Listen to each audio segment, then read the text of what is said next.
I Mac like Toys R Jones. Us.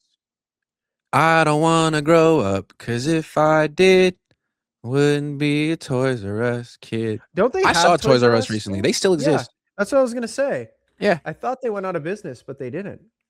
No. All right. I want to get Mac Jones on the screen if I can find him Dude, because he's he has just, so much PR. It's actually absurd. He has more PR than Brock right now.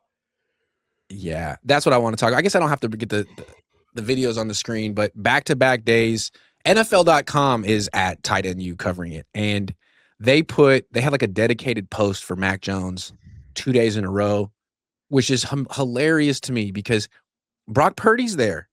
And Yeah. it's all about Mac Jones because he's so goofy and he has so much personality, which is you don't really see from quarterbacks very much. It seems like he's the most popular and talked about backup quarterback in the league, and he's completely rebranded himself. He seemed like a petulant child before he got to the Niners. I know. Now Very everyone like loves him. very like conservative and buttoned up, and now he has like long curly hair and he's dancing and he's popping and cracking jokes. What do you think of the Mac Jones rebrand? Um, It's gonna work well when he's the starting quarterback for the San Francisco 49ers next year. I'll tell you that much.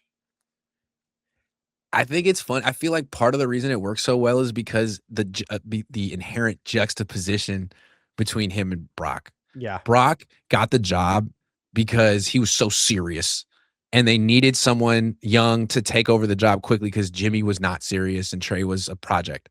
So he was serious. He was the right person for the right time. But I think he's kind of a stiff, a little bit.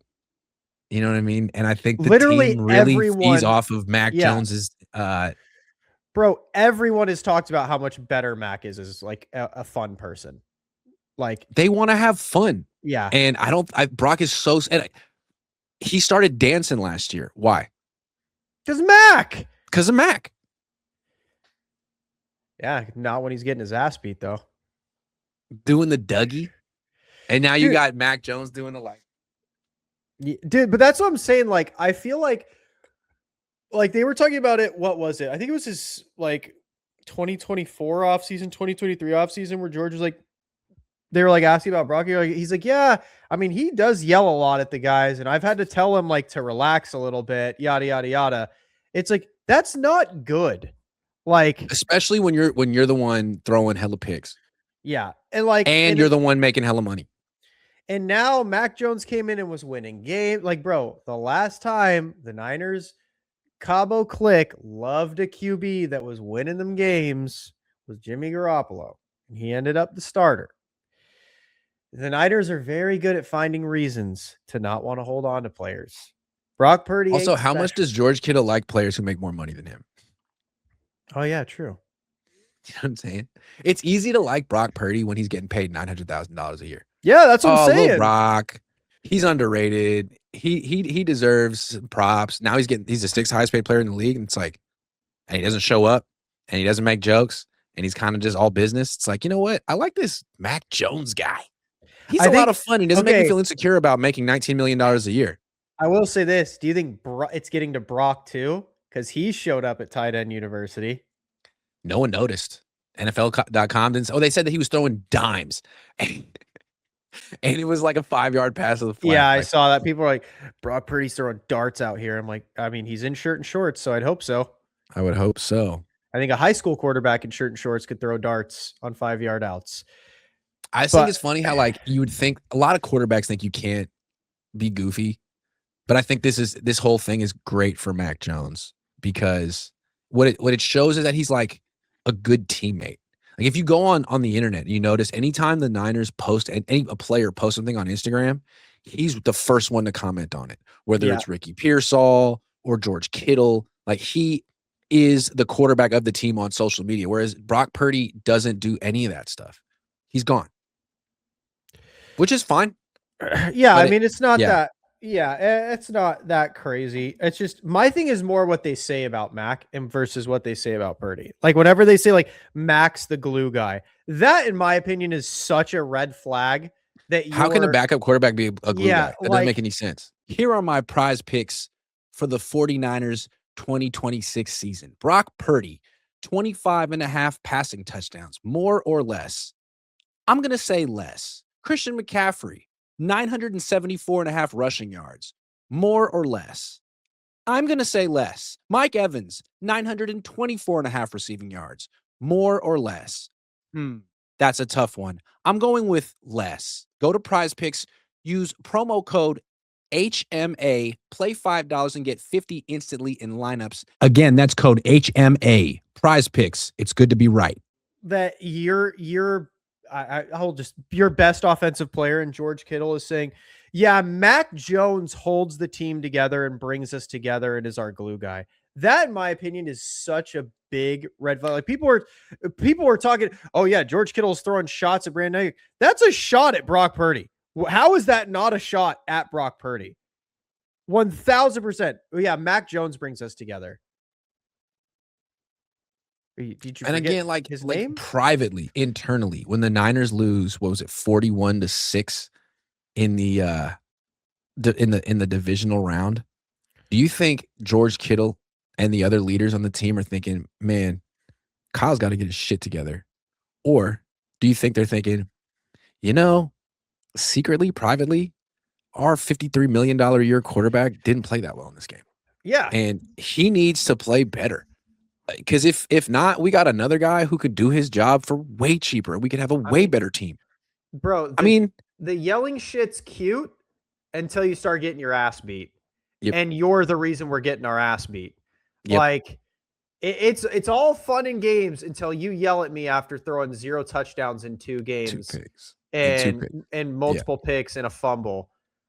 Then you start yelling at me and I start looking at you and be like, who are you talking to? Mac wouldn't do that. Yeah, who are you talking to? And Mac wouldn't do that.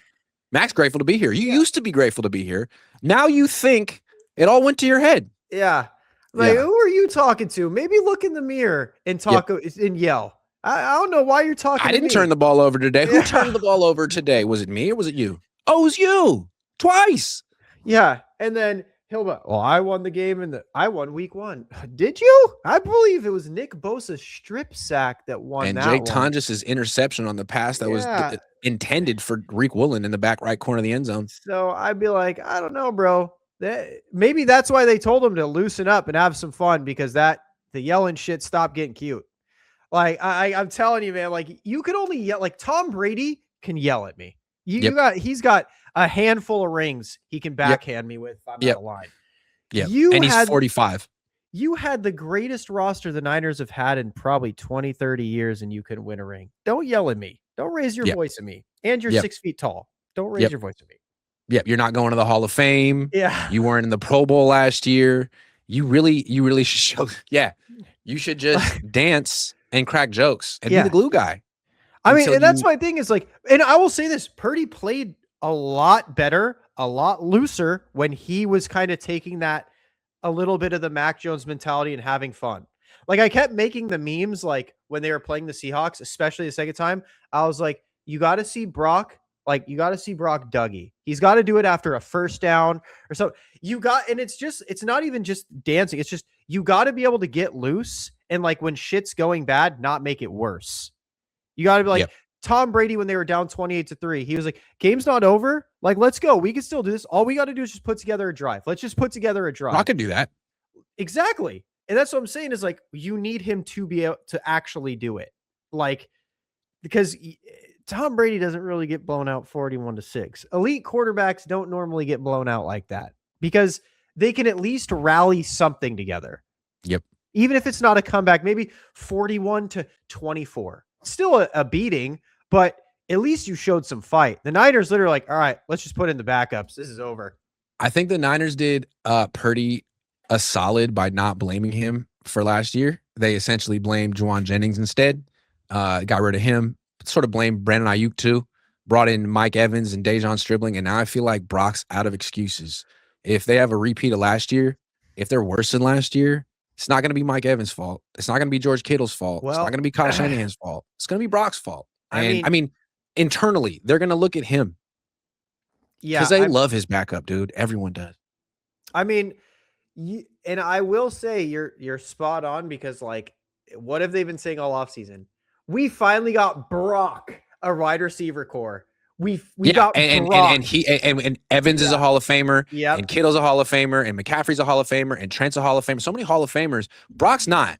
He needs to step up because they've given him nothing but Hall of Famers. Oh yeah, Brock and Mike have been killing it on their connection. Oh my God, it's just Mike looks great. Mike is as advertised. Now Brock needs to improve in the pocket, but Mike is great. Last offseason, it was, well, we need to keep Christian good. We need to keep Christian good. The offseason before that, it's like, oh man, we just need to make a couple tweaks and we'll be back at the Super Bowl. It's never been Brock. It's never been put on him. And then this year it's, we finally got Brock what he needed. It's like, that's interesting. Yeah, no more excuses. Either. Yeah, you can't blame Brandon Ayuk. You can't blame us for giving you an X receiver who runs a 4.7. None of that. We got you Hall of Fame X. We got you a Hall of Fame left tackle, a Hall of Fame running back, a Hall of Fame tight end. It's on you. It's on you. Yeah, I'm gonna be honest. I think that this. I'm telling you, man. I don't think Brock's gonna be on this team next year. I think he's gone. I think he's cut after this year. I don't think he's gonna have a great year. I think he's going to have the same turnover problem he's been having for years. And he may even get a little miss time. Yeah, if he plays the whole season, if he does what Stafford did last year and stays healthy the whole year and throws 15 touchdown passes to Mike Evans inside the 5-yard line, then yes, he will stay. But I don't really think he's going to do it. I don't. I think he's going to have a they're going to be fine in the regular season. They're going to get absolutely world starred by the elite defenses. Exactly. And Brock is going to be more of the same. Yeah. He's going to light up the bad defenses. Yeah. And he's going to turn the ball over against the good ones. Yep. It's going to be the same thing. And it's going to look great when he faces Miami and Arizona. But when he gets his teeth kicked in against Seattle again, and the Rams. Theoretically, again, then the Niners are going to have to ask themselves. The Rams are an interesting one too. If he struggles against the Rams, the Niners going to be like, well, damn, Mac put up 300 yards 2 times against the Rams. He got better against the Rams. Well, and that's what I think too. Like Denver, like this, bro, I think it could get ugly with Brock quick, right? Because you have week 1 in LA or that could in Australia, which that could be a rough one for him. And then you'll brush it off, right? He'll play Miami and Arizona and probably have like 7-8 touchdowns between those 2 games. Yes. Because they're just terrible. But then then we're playing Denver. Yep. And then it gets real again. And then we have to go to Seattle, and it's again, and then it's Washington, and then it's Washington. It's true. It's like it's one of those things where it's like Brock, and we also play Minnesota, who is Brock's boogeyman. Like he's never beaten them. He's actually performed some of the worst games in his career. We play Kansas City. We play Philly. We play the Rams again. Chargers have a great defense. Giants defense with Harbaugh could be a lot better. That whole NFC East is a wild card. Like, I'm telling you, man, I don't think beating up on the Cardinals and the Dolphins and the Colts and the Raiders is going to really do much for him this year. I think it's going to come down to like, can you play against the Rams? Can you play against Seattle? Also, when is Brock going to miss time? Because he's missed time every season except for one. So if it's, September and October, like last year, then he can come back and be the hero. But if it's December, January, and God forbid Mac Jones gets to start a playoff game like Nick Foles did, I mean, that could be the one that cements it. If Mac Jones gets to start a December game, a January game, and he's the reason the Niners advance to the playoffs or win a playoff game, that could be the clincher. Brother, if they're going to force Brock to stay in the pocket, I feel like it's going to look like that year where Harbaugh basically took away the pistol from Kaepernick, and it's just going to look horrible. Yep. If they're going to force Brock to sit in the pocket, if they force him to sit in the pocket, he's losing his contract for sure. He's getting cut. He's not a pocket court. Yeah. Yep. My guess, if I was him, I would conveniently get injured at the end of the Arizona game so that I can avoid Denver and Seattle. I would probably have some turf toe again, a little 2-week turf toe.